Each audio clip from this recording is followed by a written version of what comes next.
Hello friends, நான் உங்கள் ஷைலஜா பேசுகிறேன். இன்றைக்கி நம்ம மாடி தோட்டத்தில் ஒரு செம்பருத்தி செடியை பற்றியும் அந்த செம்பருத்தி செடியை எப்படி நம்ம சரி பண்ணுறதுன்றதை பற்றி சொல்ல போகிறேன். மழைக்கு அப்புறம் செம்பருத்தி செடியை பார்த்துட்டிங்கன்னா மஞ்சள் இலைகளாக இருக்கும், அதாவது பழுத்த இலைகளாக இருக்கும்.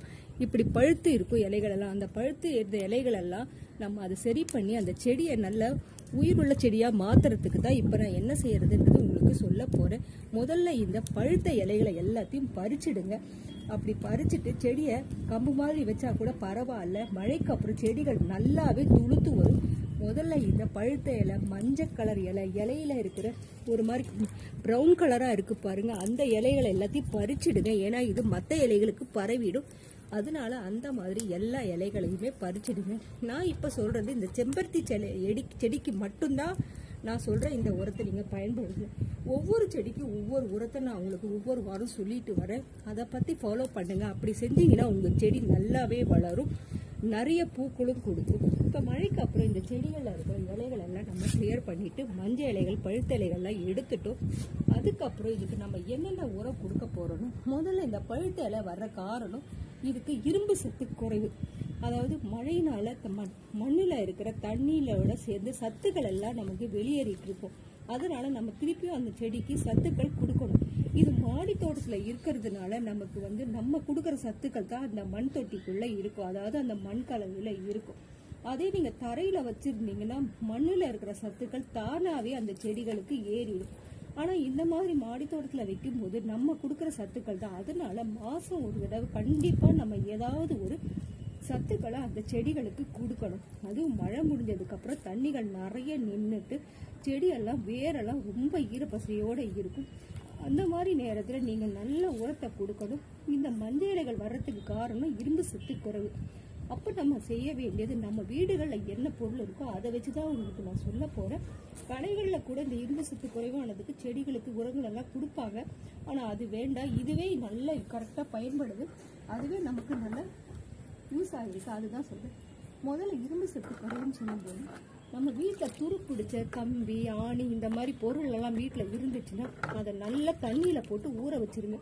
இந்த குட்டி ஆணி எல்லாம் இருக்கு பாருங்க, அதெல்லாம் இந்த மாதிரி தண்ணியில போட்டு நான் இரும்பு, அதாவது துரு பிடிச்ச ஆணி எல்லாம் போட்டு உள்ள வச்சிருக்கேன். அது ஒரு வாரம் நல்லா ஊற வச்சிருக்கேன். ஊற வச்சதுக்கு அப்புறம் அந்த இரும்பு சத்து அந்த தண்ணியை நம்ம செடிகளுக்கு ஊற்றலாம். அந்த தண்ணியை ஊற்றும் போது நல்லா செடிகள்ல இரும்பு சத்து உற்பத்தி வரும். அதாவது அந்த மண்ணுல இரும்பு சத்து வரும். அதே மாதிரி இந்த மாதிரி பெரிய பெரிய துரு பிடிச்ச ராடு அந்த மாதிரிலாம் இருந்துச்சுன்னா அதை கூட நீங்க செடிகள்ல ஓரங்கள்ல வேர் அடிப்படாத மாதிரி இப்படி குத்தி வச்சிடுங்க. அது உள்ள இருந்து துருப்பிடிச்சு அதுவே அந்த செடிக்கு நல்ல உரத்தை ஏற்படுத்தும். அப்படி இல்லைன்னா இது செய்யும் போது நீங்க இப்ப தண்ணியான உரங்கள் கொடுக்க முடியாது. ஏன்னா மழை பெஞ்சு ஏற்கனவே இந்த செடிகள்ல நிறைய தண்ணி நின்றுட்டு இருக்கும். அதனால நம்ம தண்ணி கொடுக்க முடியாது. பாருங்க, ஏற்கனவே தண்ணி இருக்கிறதுனால நம்ம தண்ணி வேண்டாம். நம்ம என்ன பண்ணணும், இது வீட்டில் இருக்கிற முருங்கை மரத்துல இருக்கிற முருங்கை இலை நம்ம மனுஷங்களுக்கே நம்ம சொல்லுவோம் நல்ல இரும்பு சத்து உள்ளதுதான் இந்த முருங்கை இலை.